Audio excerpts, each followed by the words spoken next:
বিসমিল্লাহির রহমানির রহিম। আসসালামু আলাইকুম। ঈদ মুবারক। সবাইকে ঈদের শুভেচ্ছা জানিয়ে আজকে ব্লগটি শুরু করছি। তো ঈদের দিন সকালে যেহেতু একটু তাড়াতাড়ি ঘুম থেকে উঠতে হয়, তাই আমি ভাবছিলাম সকালে ঘুম থেকে উঠতে পারবো নাকি পারবো না। যেহেতু সকালে উঠতে আমার একটু দেরি হয়ে যায়, যেহেতু গতকাল রাতে কাজ করতেও 3টে বেজে গিয়েছিল। তো এখন যাই হোক, আল্লাহর অশেষ রহমতে মোবাইলে অ্যালার্ম দিয়ে রেখেছি, সকালে ঘুম থেকে উঠতে পেরেছি। উঠে ফজর নামাজ পড়ে নিয়েছি। পরে যেহেতু সকালে একটু ঠান্ডা ঠান্ডা ভাব ছিল, আমি গরম পানি বসিয়ে দিয়েছি। বাচ্চারা গোসল করেছে, করে আর ওরা মসজিদে চলে গিয়েছে। এর মধ্যে আমি চলে আসলাম পাকঘরে। তো এখানে আসার পর দেখা যাচ্ছে তো কাজের কোনো শেষ নাই। ভাবছিলাম কোনটা আগে করব, কাজগুলো শেষ হবে নাকি সেটা ভাবছিলাম। এর মধ্যে দেখিয়ে দিচ্ছিলাম আপনাদেরকে, একটু কিছু শেয়ার করছিলাম কি করেছিলাম। কিন্তু চটপটি বুটটা আমি ভিজিয়ে রেখেছিলাম, সিদ্ধ বসিয়ে দিয়েছি। এখানে পোলাও চালে ভেজে রেখেছি। আর চলে আসলাম ড্রয়িং রুমে। ড্রয়িংটা রাত্রে কিছু গুছিয়ে রেখেছিলাম, এখন আবার একটু মুছিয়ে ঘরটা মুছে নিয়েছি। তো সাধারণত আমার হেল্পিং হ্যান্ড ছিলই আসলে, ও থাকার কারণে আসলে আমার অনেকগুলো কাজেই খুব সহজ হয়েছিল আবার রমজানে। তো এখন আমার ড্রয়িং রুমটা ছোট্টখাটো ড্রয়িং রুম, তারপরও সেটা গুছিয়ে আপনাদের কাছে শেয়ার করলাম। ও আমি নাস্তারও বানিয়ে নিয়েছি, যেহেতু আমাদের এখানে ছিল 7:30 ছিল আসলে ঈদের জামাত। খুব আর্লি ঈদের জামাতটাও হয়েছে। এমন তাড়াহুড়া করার কারণে যতটুকু নাস্তা পেরেছি, কারণ ওরা আসার পর কিছুটা নাস্তা খাবে। এর মধ্যে ধরুন বাচ্চাদের ছোটো আব্বু মানে আমার দেবরও চলে আসছিলো সকাল 7টায়। তো ওরা সব নাস্তা করার কারণে আমি কিছু নাস্তা বানিয়ে টেবিলে নিয়ে আসলাম। তো এখানে আচার সময়টা একটু বেশি ঘন হয়ে গিয়েছিলো, তারপর আমি একটু এক্সট্রা দুধ রেখে দিয়েছি, পরে দেবো। এই যে এখন আমার হেল্পিং হ্যান্ডের মেয়ে আর ওর মা, আমি দুজনে রেডি হয়ে চলে আসছে। তো এসে বলছে, আন্টি আমাদের একটা ছবি তুলে দেন, আপনি ভিডিওতে দিবেন, তাহলে ভালো লাগবে। তাই আমি বললাম ঠিক আছে, কোনো সমস্যা না, তুমি আসো। তো ওর মেয়ে জুতো পরে নিচ্ছে। মাশাআল্লাহ, ও আসলে যেটা তখনও বলছি এখনও বলছি, ও থাকার কারণে আমার রমজান আসলে অনেক কষ্টটা কম হয়েছে। অনেক কাজও খুব সুন্দর করে। ও আসলে হাসি খুশি একটা মেয়ে, খুব ভালো লাগে। ওরা একটা বিহারি, কিন্তু খুব ভালো মা মেয়ে, খুবই ভালো আসলে। তো ওর মেয়ে প্রায় সময় আমার বাসায় ডান্স করে, যে কোনো সময়। এখন মা বলছিল তুমি একটু ডান্স করো, তো ঘুরিয়ে দেখাচ্ছিল, আবার দেখছিল, বলছিল যে আন্টি আমার ওর জুতো লাইট জ্বলে সেটা দেখানোর জন্য। তো আমি সেটা দেখিয়ে দিচ্ছিলাম। যাই হোক, ওদের সাথে একটু সময় পার করার পর আর একটু মজা করার পর চলে আসছি এখানে এসে আবার আসলাম কিচেন রুমে। তো যেটা বলছিলাম, কাজের কোনো শেষ নাই। এখানে প্রায় পোলাওটা হয়ে গিয়েছে। আর এই যে আমি চিকেনগুলোকে গতকাল রাতে শুধুমাত্র মরিচ আর লবণ দিয়ে ফ্রাই করে রেখেছিলাম, তা নাহলে আরও লেট হয়ে যেত।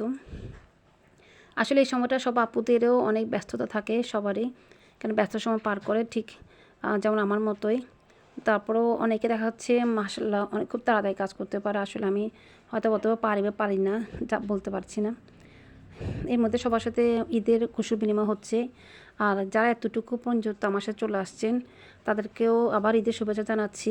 সবাই খুব এনজয় করবেন। আর ভালো লাগলে আমার চ্যানেলটা সাবস্ক্রাইব করে পাশে থাকবেন, লাইক অ্যান্ড শেয়ার করবেন। আর যারা আমার আপু ভাইয়া যারা আছেন, তাদেরকে অনেক অনেক দোয়া রইল, ভালোবাসা রইল। এই যে এখন আমি গরু মাংসের জন্য এখানে আমি জয়টি বেটে নিয়েছিলাম, আর এখানে জিরা বেটেছিলাম, আর আছে এখানে রাঁধুনি। কারণ আমার কাছে মনে হয় গরু মাংসের স্পেশাল করতে হলে রাঁধুনিটা জয়ফল যদি ব্ল্যান্ড করে দিলে, আসলে ব্ল্যান্ড না, আমি শিলপাটে পিষিয়ে নিয়েছিলাম, তাহলে বেশি টেস্ট হয়। তো আজকে ভাবছিলাম চিকেনের একটি নতুন রেসিপি করব। এই জন্য আমি 1 প্যাকেট স্যুপ নিয়ে এনেছিলাম। তো স্যুপ দিয়ে আমি কীভাবে চিকেনটা করেছিলাম, আসলে এত টেস্ট হয়েছে, মানে খুবই টেস্ট হয়েছে সুপিটা। আমি পরে নাম দিচ্ছি সুপি চিকেন। তো এখানে আমি বিফটা খুব ভালো কষিয়ে নিচ্ছি। যখনই আমি বাসায় আসলে ভয়েস ওভার দিই, এই যে এর মধ্যে এক কথাটা বলে নিই, এই চিকেনগুলোকে আমি স্যুপটা দিয়ে রান্না করব। তো চিকেনগুলো খুব ভালো করে কষিয়ে নেব। আর এই যে আমার চিকেনের ফাইনাল লুকটা দেখতে খুবই লোভনীয় লাগছে। আসলে ক্যামেরায় অনেক সময় সেরকম করে বোঝানো যায় না বা বোঝা যায় না। যাক, যেটা বলছিলাম, যখনই আমি ভয়েস ওভার দিতে আসি, তখন আমার বাসায় সবাই এত কথা বলে, আসলে দেখা যাচ্ছে সব কথা অনেক সময় ভিডিওতে চলে আসে। এই জন্য সবার কাছে আমি আন্তরিকভাবে দুঃখিত, কারণ অনেক সময় কথা শোনা গেলে ভিডিওটি ভালো লাগে না। প্লিজ তাও আপনারা দেখে নেবেন। এই এখন আমি নুডলসের স্যুপটাকে ভালো করে ঠান্ডা পানিতে গুলে নিচ্ছি, কারণ যেহেতু চিকেনে স্যুপটা দেওয়ার জন্য ঠান্ডা পানিতে স্যুপটা গুলে নিতে হয়, সবাই জানে, তা না হলে স্যুপটা একটু দলা পেকে যেতে পারে। আমার এখন চিকেনগুলো খুব ভালো করে হয়েছে রান্না। এখন আমি স্যুপটা দিয়ে দেবো। স্যুপটা দেওয়ার কারণ হচ্ছে স্যুপে একটা ফ্লেভার থাকবে, আর ঝোলটা পাতলা হবে না, একটু ঘন থাকবে, খুব ভালো লাগবে।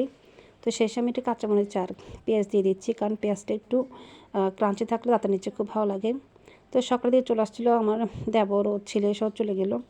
ঠিক ওই আবার এসার সময় আসলো, আসলে আমার ভাই ওর ওয়াইফ নিয়ে আসছে, ওরা আসলে আমাকে নেওয়ার জন্য আসছে, কিন্তু আসলে ঈদের দিন আমার যাওয়ার তেমন ইচ্ছে ছিল না। তারপর যাই হোক সবাই মিলে খাওয়া দাওয়া করে নিচ্ছি, ওরা বলছে কোনো নাস্তা আমি খাবে না।